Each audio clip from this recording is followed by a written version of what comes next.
Hello, Internet people. I'm back with you today because I stumbled on a pretty interesting idea for how to make a empty gelatin capsule like pill holder at home for basically free. So if you haven't invested in a capsule making machine and you're looking for something and you don't want to spend any money, I came across something that might actually work pretty well for you. And if you see Muffy come in and out of the video, it's because she's decided that she likes being on camera and now she wants to hang out with me every time the computer is open. So I'm just going to dive right into what I have discovered.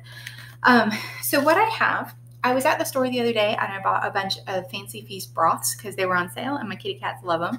And then I had this extra little box left over and I thought, well, I'm just going to take this with me and recycle it. And then I got home and I thought, hey, I can do something even better than recycling. I can reuse it. So these containers, they come with this cardboard insert that sort of sits in the bottom. It's supposed to separate the bags and make them look pretty on the shelf.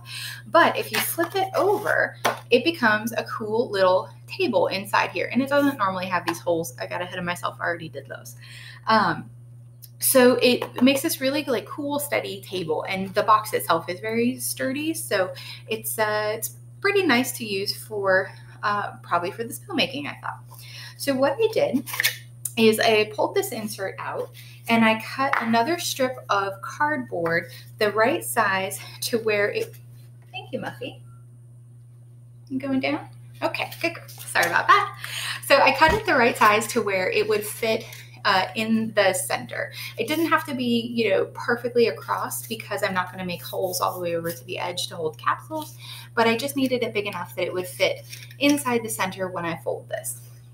And the reason for that is that if I just flip this over and stick it in the box and poke some holes in, well, there's a really huge gap in here and my capsules are not nearly big enough to fill that gap. So I need another layer underneath there that will stop the capsules from falling in too deep. And I'm going to turn this camera down so you can see a little bit better what I'm doing here.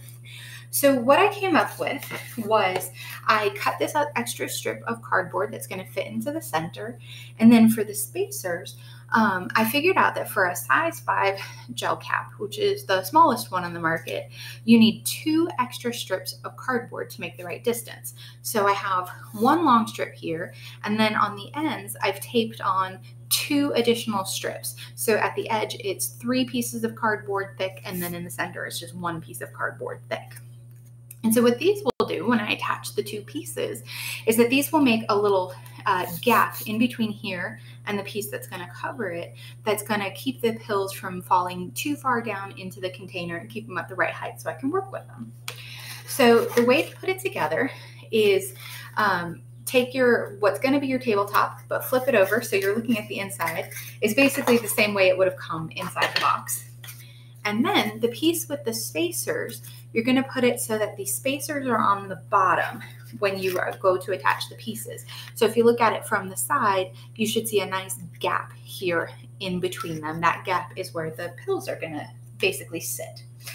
And to attach them, I'm just taping them. Tape should be sturdy enough for this. I don't actually intend to use this myself because I do have capsule machines for all the gel caps that I use. So I don't need this one, but for purposes of demonstration, I will get this going for you. Okay. So, and when you put this tape on, there's a couple of things I should say. You're going to want to put the holes in the top piece first before you put it together. And then when you're taping it, you don't want to cover the holes.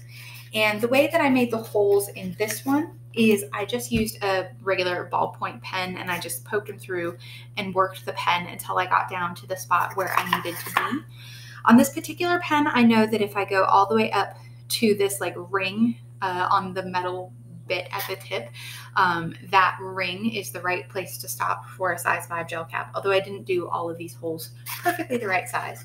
If you're not sure what size to make for what you are working with, just find a pen you think you're going to use, get a different piece of cardboard one that you're not going to use for this project, and just start making some holes and see what your capsules fit into correctly.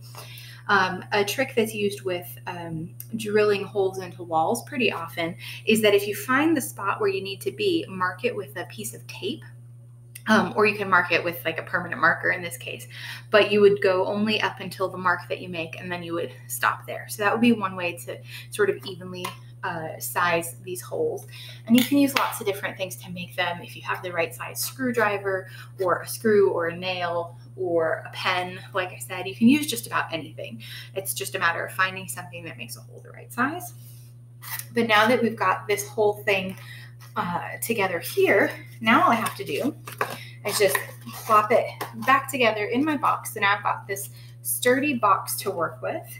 And I brought out a little, this is just an empty size 5 gel cap to work with. But then you can see if you separate the pieces, I can drop this gel cap in. It fits perfectly inside the hole. I mean, it'll wobble a little from side to side if I mess with it because it's not a perfect spot. But it doesn't, if I tap on it, it doesn't fall through. It's only a tiny bit, let me see if I can pull this out here. It's only a tiny bit taller than the cardboard itself. So this wouldn't work perfectly if you were trying to scrape powders into a bunch of pills all at once. But it will be really stable if you're like individually filling them with powders or with pill fragments. And then when you're ready to take it out, if you're really skilled, you can use your fingernails to just pull it out. But I brought some tweezers out because I usually use tweezers if I'm making capsules with a bunch of tiny pill fragments. I'll pick up the pill fragments with the tweezers. It's a lot faster than trying to separate them with my big fat fingers, especially because I'm usually wearing gloves and then I lose a little dexterity. But you can, if you have some good tweezers for this, then when you're ready, you can just pull your capsule straight out using the tweezers, and then you can pop the cap back on, snap it together, and then you're done. And so whatever size platform you make like this will determine how many pills you can do at any one time. But this is one way that you can use to make things a little bit easier. And I had another thought that if you were to glue like some of that no slip backing that goes inside cabinets and drawers, you could put something like that on the bottom here, and then it would keep it from slipping around as you're working with it too. But that was my thoughts for today. So all this information is going to be on my website. I'll have written out instructions along with this video for this method, and I will be adding more methods as I come across them. If there's anything that you guys have any questions about, just let me know, put a note in the comments, and I will answer your questions as soon as I find an answer for them. Have a great day.